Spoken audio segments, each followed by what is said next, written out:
Assalamualaikum warahmatullahi wabarakatuh. Kita dari kelompok 3 akuntansi keuangan lanjutan 2. Kita akan mempresentasikan kasus PT Temas ini menjual 2 kapal ke Mentari Multimoda sebesar 26,915 miliar. Di sini beranggotakan ada 8 orang, yaitu ada Lena Puspitasari, Kania Agustina, Hesti Nugrahaeni, Sania Alfasana, Nisrina Besariani Yongestia, Ita Novita Anugrah, Indah Nur Hijriah, dan juga membahas materi dan juga analisisnya. Di materi ini ada intercompany asset, di sini akan membahas fixed asset, ada intercompany profit on non-describable plan asset, intercompany profit on economic life plan asset, intercompany profit on describable plan asset, dan juga inventory items purchase for use as operating asset. Di sini ada analisisnya, kita akan menjelaskan profil perusahaan dari PT Temas dan juga Mentari Mas Multimoda, dan juga ada downstream jurnal umumnya. Boleh untuk rekan.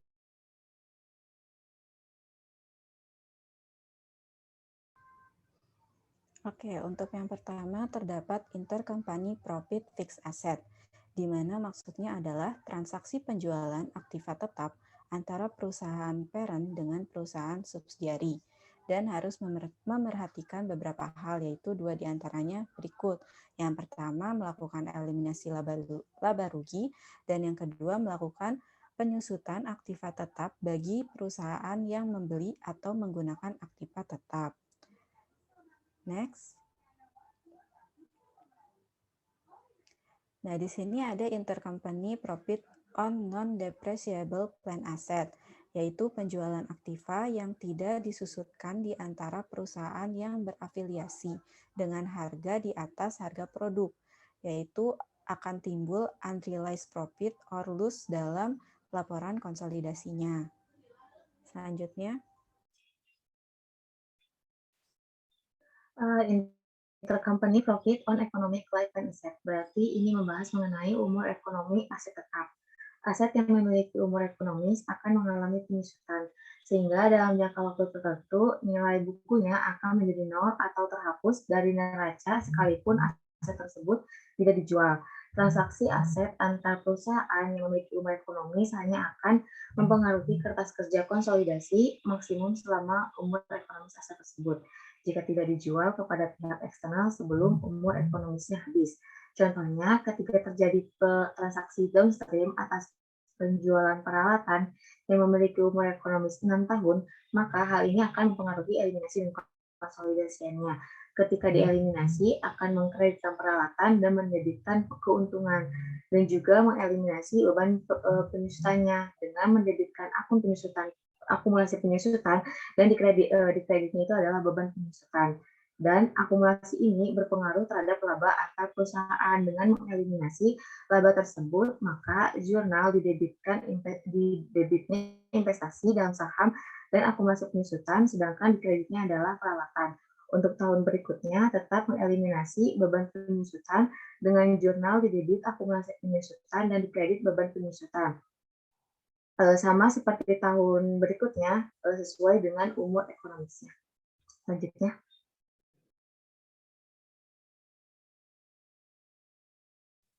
Selanjutnya ada intercompany profit on depreciable plan asset, yaitu penjualan aktiva tetap kepada perusahaan afiliasi akan berdampak terhadap depresiasi, deflasi, dan amortisasi dari unrealized profit atau loss yang timbul. Efek ini akan berkelanjutan sampai aktiva tersebut dijual kepada pihak luar dari entitas konsolidasi tersebut.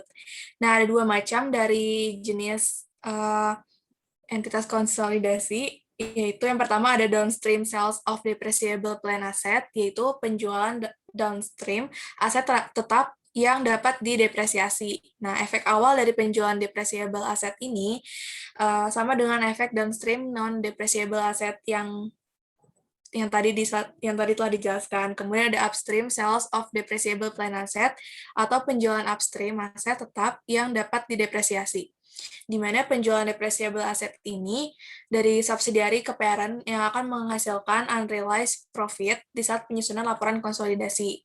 Dalam penghitungan investment income, maka dibuatlah jurnal penyesuaian yang pertama pada saat tahun penjualan didapat dari persentase kepemilikan dikali unrealized profit-nya. Yang kedua, pada saat tahun berikutnya itu dapat dari persentase kepemilikan terhadap realisasi penyusutannya. Selanjutnya, kemudian ada plan asset sold at other than fair value, atau aset tetap dijual pada harga selain pada nilai wajar. Penjualan aktiva tetap yang tidak sesuai dengan fair value harus diselidiki penyebabnya. Jika nilai buku tidak sama dengan nilai wajar, maka akan timbul laba atau rugi pada perusahaan. Jika penjualan aktiva tetap menimbulkan kerugian, maka perlakuan akuntansinya sama terhadap unrealized gain. Sedangkan apabila nilai buku sama dengan nilai wajar aset, maka tidak ada keuntungan atau kerugian yang terjadi pada perusahaan. Next. Lalu ada inventory items, purchase for use as operating assets, atau persediaan dibeli untuk digunakan sebagai aset dalam operasi, di mana barang yang dijual oleh suatu perusahaan yang merupakan barang dagangan, tetapi merupakan aktiva tetap bagi pembeli. Contohnya, PT Pioneer menjual komputer yang diproduksi dengan biaya 150.000 kepada PT Sony yang dimiliki oleh PT Pioneer sebesar 100% dengan harga 200.000. Masa manfaat komputer 5 tahun dengan penyusutan straight line atau garis lurus. Dalam penjualan PT Pioneer terdapat jumlah 200.000 kepada PT Sony. Sedangkan dalam perkiraan cost of sale PT Sony tidak termasuk nilai komputer yang dibeli, karena di jurnal dalam perkiraan aktiva tetap. Selanjutnya itu unrealized profit plan asset. Yang pertama ada unrealized profit atau laba kotor belum terrealisasi. Dalam jual beli aktiva tetap direalisasi melalui dua cara, yaitu dengan penyusutan atau depresiasi yang digunakan untuk umur aktiva tetap yang terbatas dan penjualan kepada pihak luar. Berlaku untuk aktiva tetap yang umurnya terbatas maupun tidak terbatas. Dan selanjutnya ada jangka waktu realisasi. Untuk aktiva tetap yang umurnya terbatas itu seperti laba direalisasi pada saat aktiva tetap dijual, dan jika belum dijual, laba belum direalisasi. Selanjutnya, untuk aktiva tetap yang umurnya terbatas, laba direalisasi secara bertahap selama umur ekonomis aktiva tetap tersebut, dan realisasi tercermin dari beban atau biaya penyusutan karena di dalamnya sudah termasuk unsur laba yang sudah diakui penjualan. Selanjutnya akan dijelaskan oleh rekan saya. Kemudian ada analisis. Yang pertama itu ada profil PT Temas Tbk. Next. PT Temas Tbk ini didirikan di Jakarta pada tanggal September tahun 1987. Nah, perusahaan ini merupakan perusahaan pertama di Indonesia yang merintis pelayanan pengiriman barang dalam peti kemas melalui jalur laut. Nah, PT Temas Tbk ini dahulu dikenal dengan nama PT Pelayaran Tempuran Emas Tbk atau yang dikenal dengan Temas Line. Nah, PT Temas ini bergerak dalam bidang transportasi domestik dan internasional, terutama untuk mengangkut penumpang, kargo, dan hewan melalui kapal. Nah, serta bertindak sebagai agen bisnis pelayaran dan terlibat dalam pembelian dan penjualan kapal. Selanjutnya akan dijelaskan oleh rekan saya. Oke, selanjutnya di sini ada profil PT Mentari Mas Multimoda. Di PT Mentari Mas Multimoda ini didirikan pada tanggal 3 Mei 2019, bergerak di bidang industri transportasi, truk, dan juga kereta api. PT Mentari Mas Multimoda ini lebih fokus pada pengembangan dan modernisasi pelabuhan di pelosok Indonesia yang masih menggunakan metode pengiriman konvensional. Layanan terkonsentrasi ini di Indonesia bagian timur, ada di Surabaya sebagai pelabuhan muat banyak. Nah, pelabuhan tujuannya itu ada di Sulawesi, Maluku, dan juga Kepulauan Nusa Tenggara. Selanjutnya akan dijelaskan oleh rekan. Ya, selanjutnya di sini ada ilustrasinya penjualan 2 unit kapal dari PT Temas kepada PT Mentari. Di sini ada transaksinya downstream, depreciable. Kenapa? Karena kapal ini termasuk aset tetap yang dapat disusutkan. Nah, ini tuh senilai 26,915 miliar. Next.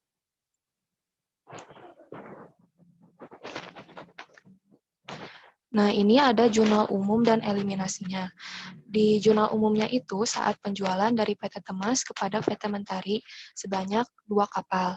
Di debitnya kas, di kreditnya kapal atau aset tetap senilai 26 miliar 915 juta. Lalu bagaimana kalau COGS ini itu diketahui? Maka kita asumsikan saja senilai triple X. Nah, di debitnya itu ada kas, di kreditnya ada kapal atau aset tetap, dan keuntungan penjualan aset tetap. Kasnya itu senilai 26 miliar 915 juta. Lalu di kreditnya ada kapal senilai triple X dan keuntungan penjualan aset tetap senilai 26,915 miliar dikurangi triple X. Nah, lalu bagaimana ketika jurnal eliminasinya di akhir periode? Yang pertama itu ada eliminasi keuntungan dan eliminasi penyusutan atas keuntungan atau piecemeal. Nah, di eliminasi keuntungan yang pertama adalah debit, yaitu keuntungan penjualan aset tetap. Di kreditnya ada kapal atau aset tetap. Nah, dua-duanya itu senilai 26,915 miliar dikurangi triple X. Nah, lalu bagaimana eliminasi penyusutan atas keuntungan atau piecemeal ini didapatkan dari keuntungan dibagi umur ekonomis. Nah, di sini tuh keuntungannya tuh kan 26,915 miliar dikurangi triple X. Nah, sedangkan umur ekonomisnya ini kita asumsikan ya tahun. Nah, jadi hasilnya itu triple Z. Jadi di debitnya ada akumulasi penyusutan, di kreditnya ada beban penyusutan senilai triple Z. Nah, selanjutnya.